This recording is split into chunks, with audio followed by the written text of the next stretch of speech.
Je vous refais une petite vidéo pour voir un petit peu comment le jardin a évolué avec l'arrivée du printemps. Donc là, je vous montre quand même le petit jardin du derrière.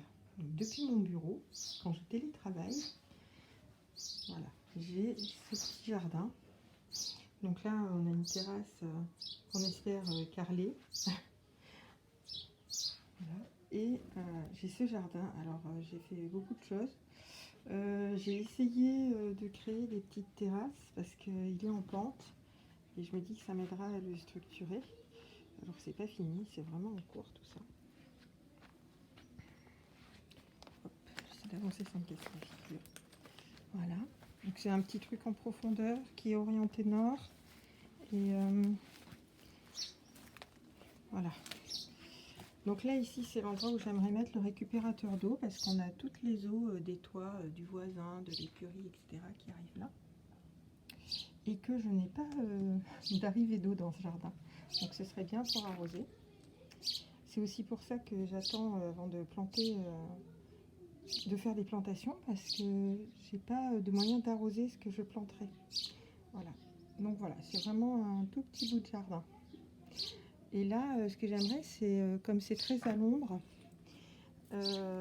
sauf à cette heure-ci, là, c'est vraiment le moment où il y a le plus de soleil de la journée. Après, on est à l'ombre. J'aimerais faire un jardin de bruyère, donc avec des plantes qui nécessitent moins de soleil.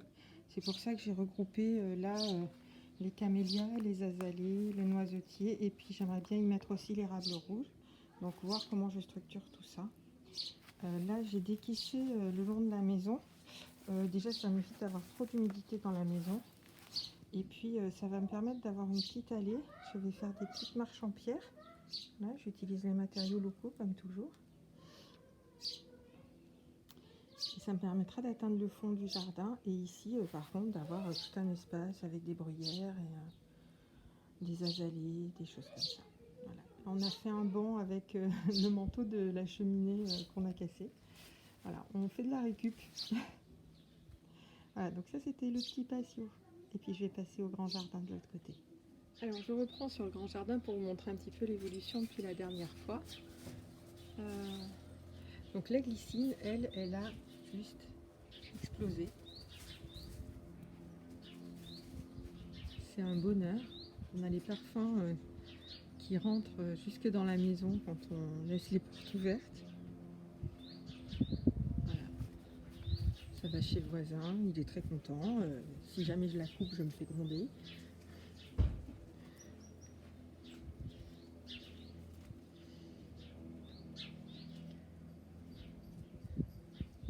C'était mon rêve d'avoir une belle glycine, bah, je suis gâtée. Voilà. Alors pour le reste, il y a tout qui fleurit en ce moment. Donc le solanum, il est encore un peu timide, mais bientôt il va être très très chargé. Le cyanote, lui, il a un bleu qui est extraordinaire, j'adore. Alors là, moi, ma petite plate-bande, là, elle est un petit peu vide. J'ai mis pas mal de graines que m'ont envoyé les tricopines, mais bon, pour le moment, ça sort pas tellement. Je sais pas. Je pense que mon palier est assez épais, alors elles ont peut-être du mal à trouver la sortie. L'oranger du Mexique aussi est tout fleuri. Là, sur au niveau des barriques, ben, et des jardinières, c'est pareil. Les fraisiers, eux, ils sont en fleurs. Donc c'est plutôt chouette. La menthe est revenue. Les fraisiers ressortent. Là dans le bac, bon, j'ai mis un peu des pommes de terre, mais je sais pas ce que ça va donner, on verra bien. J'ai planté, j'avais des restes de jeunes oignons que mon mari n'avait pas utilisé pour la cuisine, alors j'ai mis ça là, on verra. Là, j'ai pu acheter un pied de basilic, donc mon ours est content. Voilà. Alors, si l'une de vous peut m'identifier cette chose que j'ai héritée de ma grand-mère, qui fait pas de fleurs mais qui fait ces choses-là, je sais pas ce que c'est. C'est très étrange comme plante. Bon, alors je l'entretiens, mais je ne sais pas ce que ça peut donner. les fèves, elles sont très très chargées en fleurs. Donc je me dis, si j'ai autant de cosses que j'ai de fleurs, je vais juste me régaler. Je suis une fan de fèves.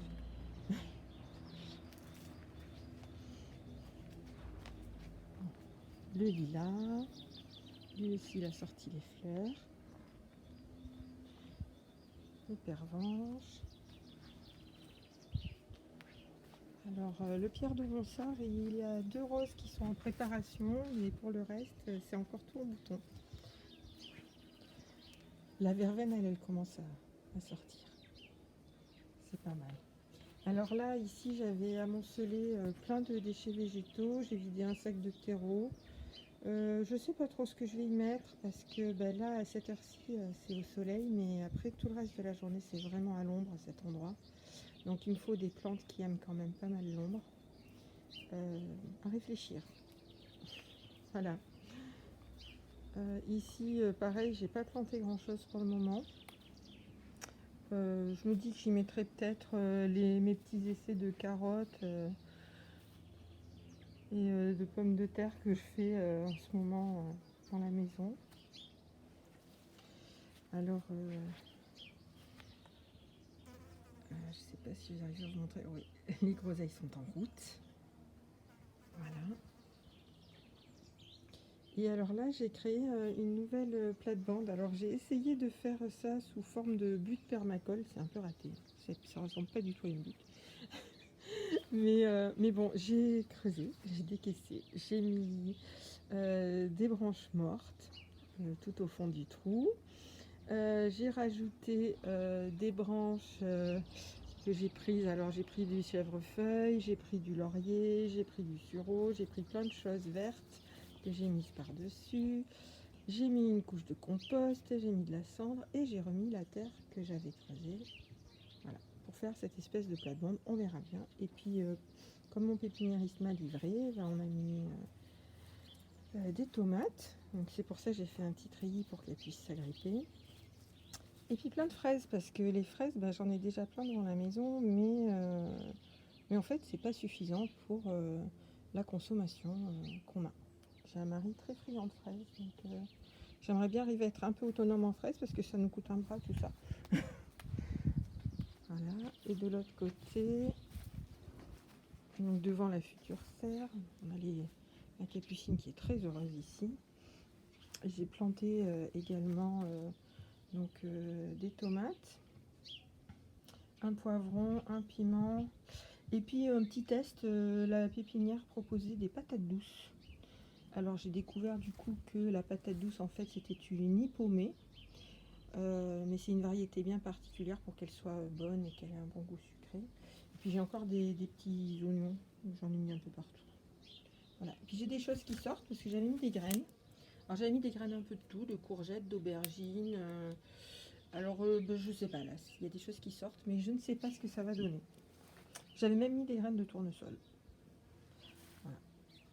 Et puis là, les fèves ici aussi, elles sont très très contentes. Donc moi aussi pour le coup. Voilà. Alors dans le verger, ça évolue doucement. J'ai deux belles rôdes. Elles sont épanouies. Ça évolue tout doucement. Je vous montre par le trou du mur. Voilà, le bigarreau, lui, il est en fleurs. Puis les grands cerisiers aussi, mais alors eux, ils donnent que des guines, donc c'est pas très très intéressant. Et puis, sinon, c'est toujours la jungle ici. Mais c'est pas plus mal. Voilà. J'ai fait une bouture avec ma belle sauge qui est là. Parce que le jour où on abattra le mur, je pense que la sauge va devoir partir avec. J'aimerais bien quand même avoir une sauge. Voilà. Et j'ai aussi fait une bouture de verveine citronnelle en espérant avoir un deuxième pied parce que ça a beaucoup de succès dans mon entourage, chez les tricopines. Donc si je veux pouvoir continuer à en distribuer et en avoir pour moi, ce serait bien que j'ai un deuxième pied. Ça va faire du boulot en récolte, mais ce serait pas mal. Ah oui, je voulais vous montrer l'érable aussi. Allez, on va finir sur ça. L'érable, il est juste magnifique. Il se plaît beaucoup. C'est un bonheur. Et lui, j'aimerais le mettre donc, dans le petit patio que je vous ai montré tout à l'heure, en guest star. avec les camélias en toile de fond. Je me dis que ça pourrait être sympa. Voilà, là, j'ai encore des choses en rosier offertes par des collègues. Les citronniers que j'ai enfin sortis. Et puis je leur ai remis de la terre spéciale agrumes. Donc là, j'ai un gros travail de paillage en vue pour les citronniers, pour la nouvelle plate-bande. Hein, parce qu'évidemment, les tomates et les fraisiers, là, je ne vais pas les laisser à nu. Je les ai plantés hier, hein, donc pas de panique. Je vais broyer et je vais pailler. Voilà, voilà. À bientôt.